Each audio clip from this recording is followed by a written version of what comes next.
Então, estamos de volta aqui. Vamos continuar o nosso papo, conhecer um pouco da ordem dos frades menores capuchinhos e saber como é a vida, né, dessas pessoas, né, que resolveram deixar o mundo lá fora e viver uma nova realidade. Esse largar o mundo, né, eu acho que é um passo radical, né? Você deixa, na verdade, você está deixando de viver numa sociedade, né, consumista, numa sociedade plural, né, que a gente vive, para viver uma realidade completamente diferente, que é a realidade de ser religioso, de ser um franciscano num mundo desse tão agitado. Como é a rotina, né? Como é viver, como é ser um frade? Para a gente assim, entender um pouco de como é ser um frade, a gente precisa falar um pouquinho de como é nosso processo formativo, né? Que é um período até um pouquinho longo, né? Mais ou menos uns 10 anos e meio. É o processo da formação total de um frade. Então, primeiro, quando o jovem se interessa pela nossa vida, há sempre um frade ali mais próximo que vai fazer o acompanhamento vocacional. Então ele sempre vai estar visitando esse frade, conhecendo a família, levando ele para ficar um dia, dois, na vivência fraterna dentro do convento. Então ele vai se identificando mais com o nosso carisma, não. Essa seria mais um acompanhamento mais personalizado. E aí existem os encontros... Seria quase assim, como um namoro, né? Ainda nem um namoro, mas de repente, como, entre aspas, né, uma paquera, porque aí existem os encontros vocacionais, que aí vai ser uma abordagem mais específica, né, da nossa vida, como funciona, para um grupo maior de jovens, né? Quando o jovem ele se interessa e dá seu sim, que vai entrar para a nossa vida, a primeira etapa é o aspirantado. O aspirantado é uma etapa que o jovem está conhecendo a realidade nossa. Então não é uma realidade que é cobrado algo mais profundo de estudo. Então assim, ele está ali para viver como os frades vivem, já fazendo parte da fraternidade.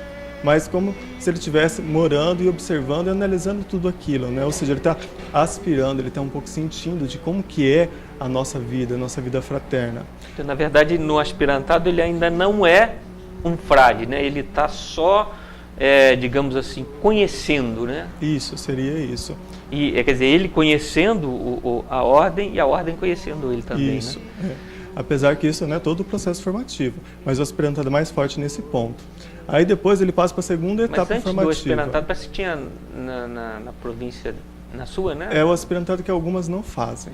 Então, assim, por exemplo, a província de São Paulo faz, o aspirantado atualmente é de 4 meses, o período. A província do Rio de Janeiro e Espírito Santo é o aspirantado durante 1 ano. E a província de Minas, que faz o acompanhamento vocacional e já direciona direto para o postulantado. Aí depende da realidade de cada província, né? Porque pelas nossas constituições, né, e pelo próprio direito canônico, para a vida religiosa é necessário 6 meses de postulantado, né? Então inicia-se praticamente no postulantado. Então o aspirantado ele tem mais esse cunho de aspirar, de sentir, né? Essa questão. Conhecer. Depois passa para a segunda etapa, que é o postulantado, né? Se a gente for pegar o pé da letra, né, o que significa postulantado, né? Que vem do verbo postular, ou seja, aquele que pede. Mas pede o quê? O ingresso à vida religiosa. Então ele está pedindo para ser admitido na nossa vida. Então no postulantado, aí existe assim uma realidade mais um pouco assim de reflexões, estudos mais específicos, né? Vai depender também da realidade de cada província, qual é a etapa de estudo que vai querer que o postulante estude ou não. E vai ter uma vida mais integrada com a fraternidade. Então vai ser cultivada também a vida de oração, vai apresentar como é a nossa vida mais de oração, vai incorporar um pouco mais, né? O postulantado seria isso, um aprofundamento maior do que o aspirantado. E ao mesmo tempo uma cobrança um pouco maior também do que o aspirantado. Depois que passa esse período, aí também o tempo varia de acordo com a província, né? A província de São Paulo são 2 anos. A província de Minas também 2 anos, né? E o Rio de Janeiro e Espírito Santo também atualmente é de 2 anos. Então existem províncias que fazem 1 ano só de postulantado, outras fazem 2, outras fazem 3. Então algumas estudam, por exemplo, vida religiosa de uma forma mais sistemática no postulantado, como foi o nosso caso. Outras estudam a faculdade de filosofia no postulantado. Então depende muito da realidade local de cada província. Com o término do postulantado, a pessoa vai ter um pouco mais de noção para saber se ela está apta ou não para realmente ter o seu ingresso na ordem, né? Porque o que caracteriza praticamente, né, a nossa vida como frade é a vestição e o início do noviciado, né? Então ela pede para ir para o noviciado. E o noviciado é o tempo que, para nós, quase assim como também pede o direito canônico, é 1 ano, não temos mais que isso, é só 1 ano. Então é um tempo também de graça e provação para a nossa vida. É o tempo que a gente vai realmente amadurecer a nossa vocação e imprimir o nosso caráter de frade no noviciado. No noviciado, depois, no final do noviciado, tem os votos. Isso. No início do noviciado, faz a vestição. É quando o noviço, então, recebe o hábito, né, franciscano capuchinho, principalmente com o cordão, né, e o terço. Então, esse momento é o da vestição. Então, a gente está ingressando no noviciado. Então, a gente vai fazer os 12 meses de noviciado. Quando chegar no final, depois de toda a avaliação, de toda a vivência do noviciado, todo o amadurecimento que a etapa proporciona, aí faz os primeiros votos, ou a profissão simples, como alguns conhecem. Então, nós fazemos a profissão temporariamente, então, num tempo de 1 ano. Professamos, então, viver sem nada de próprio, em castidade e em obediência por 1 ano. E aí começa o nosso período de pós-noviciado, porque pelas nossas constituições, nós temos que renovar no mínimo 3 vezes. Nós renovamos a profissão 3 vezes. Então, assim, professamos por 1 ano, aí passou esse tempo de 1 ano, a gente professa por mais 1 ano e depois mais 1 ano. Ou seja, são 3 anos que a gente vai ter a possibilidade de amadurecer um pouco mais ainda e ter a certeza que aquilo vai ser para sempre. Então, aí depois faz os votos perpétuos, ou seja, para sempre, né? Então, aí não tem a necessidade mais de renovar, porque você renovou por toda a vida. Mas aí, nesse processo, a ordenação entra quando? Isso. No caso, depois que você fez o noviciado, que fez a profissão simples, entra os estudos preparatórios para aqueles que desejam para a ordenação. Então, como eu havia dito antes, se no postulantado a pessoa já fez a filosofia, então ela só vai no pós-noviciado fazer a teologia para ordenação. Se a pessoa estudou vida religiosa de uma forma mais sistematizada no postulantado e não fez ainda filosofia, então no pós-noviciado ela vai fazer a filosofia e depois a teologia, que são os requisitos básicos para a ordenação. E depois de todo o escrutínio, enfim, que as províncias passam, aí a pessoa é ordenada. É nesse período. Mesmo o frade que não queira ser ordenado, ele faz a teologia também ou não, ou é opcional, faz se quiser. A questão do frade que não deseja se ordenar, como também os que desejam se ordenar, é muito individual. Então, por exemplo, de repente a pessoa ela tem a vocação para ser religioso, mas ela não tem vocação para ser padre, ela não deseja ser padre. Então, no pós-noviciado, ela vai fazer uma formação mais específica.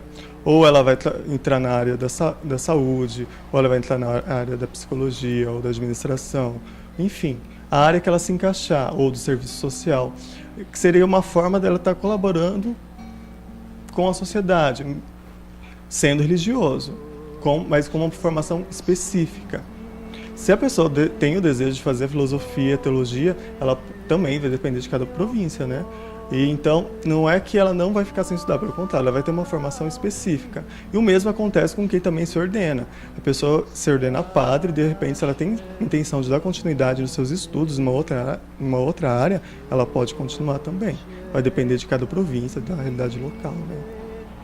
Frei, os padres diocesanos, eles seguem uma hierarquia, né, e vão galgando assim também, né? Começa lá como padre, depois a bispo, né, monsenhor, bispo, e vai subindo cardeal até chegar a papa lá, não sei se, né, dependendo, estamos aqui falando vamos ter um novo papa, vai começar agora o conclave e tal.